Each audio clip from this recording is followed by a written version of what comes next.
My parents, Rich and Mary Ellen, met each other as students at the University of Wisconsin. They were studying in the library. During early courtship, they found and attended the local Unitarian church. That's how it began for my family. In the pursuant years, Rich and Mary Ellen got married, and then they moved to the Twin Cities in Minnesota, where they found a church they loved in St. Paul. My mother went into labor with me while standing in a coffee hour at the Unitarian church. Have I ever said that here? No. I can't believe that I've never said that here. And now, of course, this shows how tremendously life-giving a religion this is. Come on, people. Right?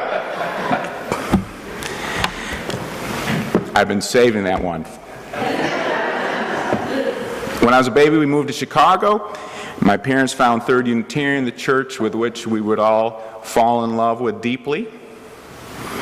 That church was a place where I began to learn the wisdom of Desmond Tutu, who said that language is so powerful that language does not just describe reality, language also creates the reality it describes. Language creates the reality it describes. Language is powerfully important in church life. Words can build beloved community. We know that here. I remember as a young child, my parents talked all the time about the contagiously enthusiastic and compassionate people of the church. They were all in. The church itself, when we were at church and church activities outside the church, people were abuzz with conversation about the fascinating, inspirational, wacky sermons, as well as the broadly shared, this is in the 70s, broadly shared commitments to brave, it was and is brave religious humanism and democratic socialism. We were alive in something that was special and unique. The language and the ways we were with each other, how we were with each other, merged to create emerging realities of the church. The church was emergent. It was warm. People laughed from the depth of their belly. It wasn't just, oh, I think that's funny. No, people laughed, even when they didn't know why it was funny. You could tangibly feel people opening our hearts. We were helping each other to open our hearts, to care for each other, and as many brothers and sisters, to collaborate with brothers and sisters in the wider world. We wanted open hearts to do that, and we helped each other in the wider world open hearts. The practice itself of celebrating life, it was a practice, intentional and focused, of celebrating life with joy.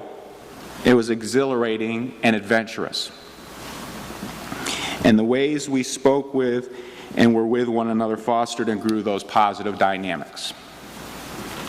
Reminds me of this place. That church and this church have always reminded me of each other so much. I could go on for a long time about that. Sadly, in that church, this is the mid-70s, I learned that language can tear things apart. Located in the far west side of Chicago, the neighborhood endured major hardships of poverty, drugs, and violence, white flight. While attending church, a few members were mugged on the sidewalk, in the parking lot.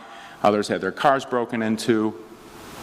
And a number of folks felt unsafe and started talking about wanting to move the church to the safer location in the contiguous suburb. Intense. Many folks felt a strong bond and commitment to stay in the neighborhood. And then the process went bad. covenant of right relations was not being followed by a lot of different angles. And the counterproductive process for discussing these critical issues and the ways in which people articulated opposing opinions left many feeling sad, bitter, disgusted, and full of anguish. It was painful. Kids that wasn't old, I really didn't know totally what was going on, but I just knew it was heavy and hard. And the church fell into intense conflict, and then it split. The church split in half. The church split in two. And for many people, this conflict became one of the most painful experiences of their lives. In some ways, my father never got over his grieving. About 20 years later, after the church split in two, I actually preached the first sermon I ever preached in the pulpit of the church on the west side of Chicago. And my father was in the sanctuary that day. He looked so apprehensive and uncomfortable. I remember feeling just a deep lament. I might have screwed up, that I shouldn't have preached my first sermon there. It was going for too many things, and it didn't work for my father, and that always made me sad. How we use language and how we are with one another are powerfully important in church life. Hence, this covenant of right relations. I'm sure many of us have been part of similar covenants in different groups for years and decades. And there's nothing rocket scientist-ish about it, but it's just paying attention and seeing, am I good with this? Am I good with being in on this and giving my best to participating and make this covenant come alive here now? It reminds us that we all have choice points for how we are with one another. I think many of us can identify with these two guys that Ryan and I played, two people encountering each other at first, distracted, two involved in something else to really notice each other, then confronting or contesting each other's space or idea or way of being. And then maybe with some grace and some history, maybe learning from some pain of the past, say, you know what, let me take a step back, and instead of ramping this thing up, let me come with a playful heart. Maybe this guy and I can dance a little bit, physically or verbally, spiritually. Maybe we can just play around, laugh, maybe at ourselves for having been too serious the first time, and then maybe we can trust or help each other do something, go somewhere that one of us might not be able to go to without the other. I wouldn't have been able to find my way just using the map. I needed a new friend. We have choice points, and I know many of you could be preaching this sermon yourself. Through our own life, we learn that this is something we practice on a daily basis through all our interactions, including with ourselves. Am I going to be this rough with myself again today? Or am I going to breathe and pause and think, maybe I'll dance with myself today, be a little lighter on this old conflict Kent has with Kent.